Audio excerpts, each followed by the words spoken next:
Assalamualaikum warahmatullahi wabarakatuh. Saya ingin melanjutkan video penjelasan modul MATLAB yang biasa saya share. Bagi yang belum punya modulnya, silahkan cek di deskripsi. Link download modulnya ada di deskripsi. Silahkan di download. Berikutnya kita masuk ke bab 3 M-File. M-File ini intinya sih, biasanya kan saya mengeksekusi program kan mencontohkan di video menggunakan command window ya. Nah, di sini langsung dieksekusi di sini. Nah, kalau menggunakan M-File ini dengan cara klik di new script ini, kita bisa membuat program di sini, kita scripting di sini, kita simpan. Nah, ketika kita membutuhkan untuk menjalankan programnya, kita tinggal mengklik run atau tekan F5. Untuk menu-menunya sih nggak begitu digunakan ya, yang sering digunakan ya open, save, sama run gitu aja sih. Yang lainnya tuh nggak terlalu digunakan lah. Jadi ya seperti itu saja. Terus di modul ini saya juga menyisipkan bagan ini. Jadi setiap program itu intinya terdiri dari input, proses, output. Nah, kenapa saya tulis di sini?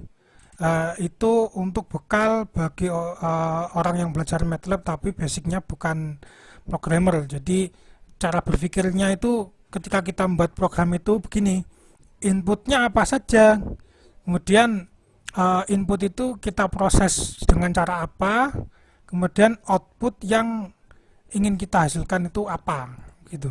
Nah, di modul ini di halaman 13 PDF itu ada atau halaman 7 ya, halaman 7 atau kalau di PDF-nya sih halaman 13 itu ada contoh program yang mengaplikasikan bab-bab sebelumnya ya, sebagian bab-bab sebelumnya. Nah, ini bagaimana mengclear memorinya, kemudian ini inputnya apa aja gitu kan. Nah, ini kita kalian akan tahu cara membuat input. Selain misalkan di script itu kita tulis A sama dengan 3 gitu ya. Nah, kita juga bisa menggunakan sintak input itu supaya nanti programnya berjalan dan inputnya itu kita masukkan di konsol. Ya, saya contohkan sedikit lah soal input ya. Misalkan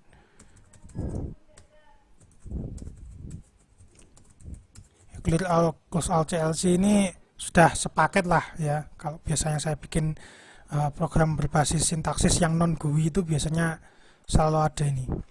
Nah, misalkan inputnya itu A.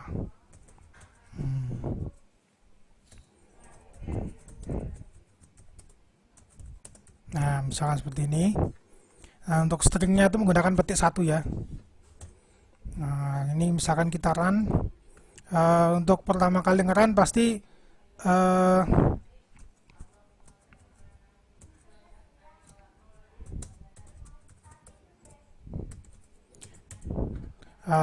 kita harus sebelum run kita harus men-save dulu filenya. Jadi misalkan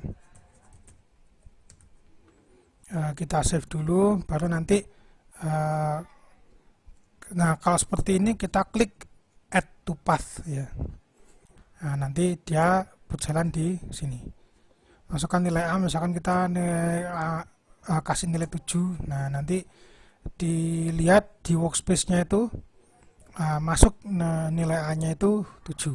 Nah, kalau kita run lagi seperti ini, kita ketik 9, nanti di workspace nilai A-nya itu tersimpan ini 9. Nah, seperti itu ya. Silakan dicoba-coba programnya. Silakan kalian modifikasi. Kalau ada yang kalian bingungkan atau kalian punya pertanyaan mengenai program ini atau modifikasi dari program ini, silakan kalian sampaikan di kolom komentar. Oke. Nah, ini contoh hasilnya seperti ini. Oke, kita lanjut ke bab 4 array. Nah, ini membuat array. Array itu apa sih? Array itu uh, kalau didefinisikan dari sudut pandang matrik ya. Jadi array adalah matrik dengan kolom satu dengan banyak baris atau banyak baris satu kolom. Nah, jadi istilahnya itu matrik satu dimensi, gitu. Matrik satu dimensi maksudnya kalau enggak kolomnya itu cuma satu banyak baris, ya satu baris banyak kolom, gitu. Itu array, itu dari sudut pandang matrik. Kalau dari sudut pandang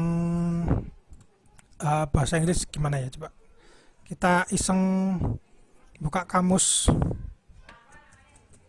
Nah, array itu definisi bahasa Inggrisnya susunan angka ya, susunan angka, atau bisa kita bilang deret angka, gitu. Itu array ya.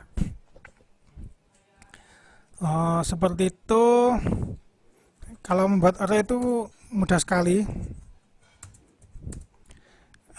Misalkan saya ingin membuat array dari 1 sampai 8. Nah, ini mirip dengan ini ya. Yang pertama 1 sampai 10. Nah, ini maksudnya adalah kita membuat array dari minimum 1 sampai 8. Intervalnya itu 1. Nah, ini berlaku juga dari nilai negatif, misalkan minus 4 sampai 4. Nah, seperti itu ya. Nah, seperti ini. Intervalnya itu dia plus 1. Terus yang di bawahnya bagaimana kalau intervalnya itu bukan 1. Nah, caranya mudah. Kita tinggal masukkan nilai minimumnya, kemudian setelah nilai minimum yang sebelumnya tadi kan langsung nilai maksimum ya, minimum titik 2 maksimum. Nah, yang pakai interval itu nilai minimum kemudian titik 2 lalu intervalnya misalkan 0,5 sampai 4. Nah, seperti ini. Nah, itu berlaku juga misalkan mau intervalnya minus juga bisa, misalkan minus 4 atau misalkan 9 gitu ya, minus 0,5 sampai 8. Nah, seperti ini, mundur jadinya ya. Nah, seperti itu. Nah, membuat array diantaranya seperti itu. Kalau deretnya itu deret aritmatik dengan interval seperti itu. Bisa juga kita membuat array secara manual dengan cara mengetiknya ya, misalkan C itu kita isi aja misalkan 3, 6, 7, pemisahnya menggunakan spasi. Nah, itu bisa juga pemisahnya menggunakan koma. Nah, seperti ini. Bisa juga campuran. Nah, seperti itu. Tapi kalau dalam pemrograman tidak disarankan ya campuran begini ya, nanti membingungkan dalam proses pemrograman. Ya yang konsisten lah, misalkan koma semua, spasi semua, seperti itu. Oke, berikutnya bagaimana kalau kita ingin membuat array yang ini tadi kan satu baris banyak kolom, bagaimana kalau banyak baris satu kolom? Nah, caranya pemisahnya itu menggunakan semikolon atau titik koma ya. Nah, nanti dia jadi ke bawah. Nah, bagaimana cara mengubah apa itu namanya? Misalkan dari matrik, sebentar. Bagaimana caranya mengubah array satu baris banyak kolom ini menjadi banyak baris satu kolom alias ditranspose? Gimana caranya? Mentransposnya itu dengan cara memberikan petik 1 ini ya. Nah, ini mentranspose seperti ini. Nah, kalau ingin mengupdate C, kalau seperti ini saja kan menjadi variabel ans ya, ans. Nah, ini jadi variabel otomatis dari kalkulasi yang tidak didefinisikan menjadi ans. Nah, bagaimana supaya nilai C ini terupdate? Kalau misalkan kita ketik C seperti ini kan dia tetap begini. Bagaimana cara mengubah C ya? C sama dengan C transpose. Jadi nanti nilai C ini diupdate menggunakan C transpose. Nah, seperti ini. Jadi kalau misalkan kita clear, kemudian kita ketik C, ini yang ada di command window ini, enter. Nah, nanti dia akan menjadi C transpose. Cara baliknya lagi gimana ya? Sama, gini. Oke, ditranspose lagi. Ya, seperti itu. Cukup sekian di video kali ini. Silakan klik tombol subscribe dan lonceng notifikasinya supaya tidak ketinggalan video terbaru dari kami. Terima kasih sudah menonton video ini. Tunggu update video kami selanjutnya.